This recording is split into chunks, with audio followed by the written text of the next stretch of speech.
semuanya. Pertama-tama terima salam budis dari saya. Nama saya Nani Budaya, nama budaya. Namo Buddhaya.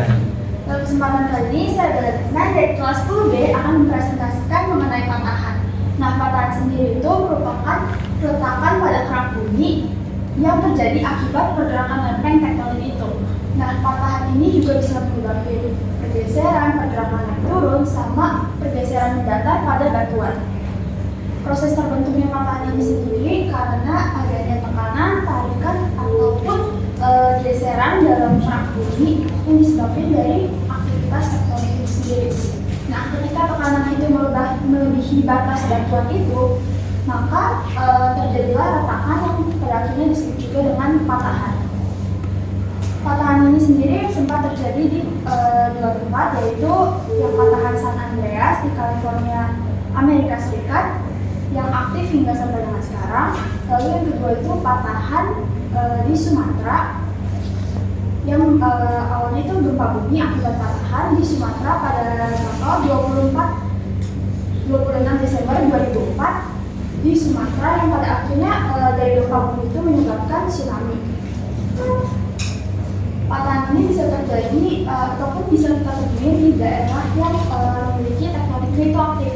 Seperti yang pertama tadi, patahan San Andreas di California, Amerika Serikat, lalu patahan Sumatera di Indonesia, dan juga patahan Anatolia Utara di Turki, yang terakhir itu patahan Alpine di Eropa hingga Asia. Dampak dari patahan ini terhadap lingkungan, yang pertama itu bisa menyebabkan gempa bumi karena dari pergerakan patahan itu sendiri.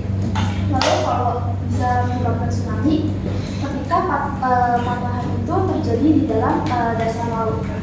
Lalu bisa juga kerusakan infrastruktur seperti bangunan, jalan, sama jembatan itu bisa hancur karena adanya pergeseran dari tanah.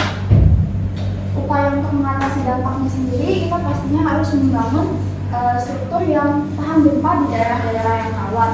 Lalu kita harus melakukan pemetaan zona patahan untuk menghindari ataupun mengurangi rekonstruksi ataupun pembangunan di daerah yang rawan itu atau di daerah yang berisiko.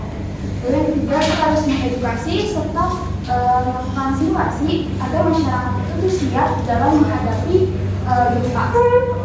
Lalu yang keempat, yang terakhir itu peningkatan sistem peringatan dini untuk gempa serta tsunami.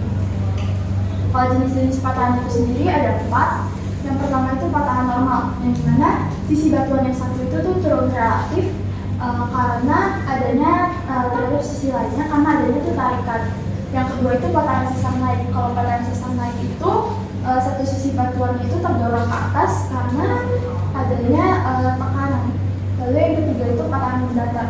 Sesuai namanya, maka batuannya itu bergeser secara horizontal ataupun mendatar akibat adanya dari gaya geser itu. Seperti contoh nyatanya itu yang patahan San Andreas di California, Amerika Serikat.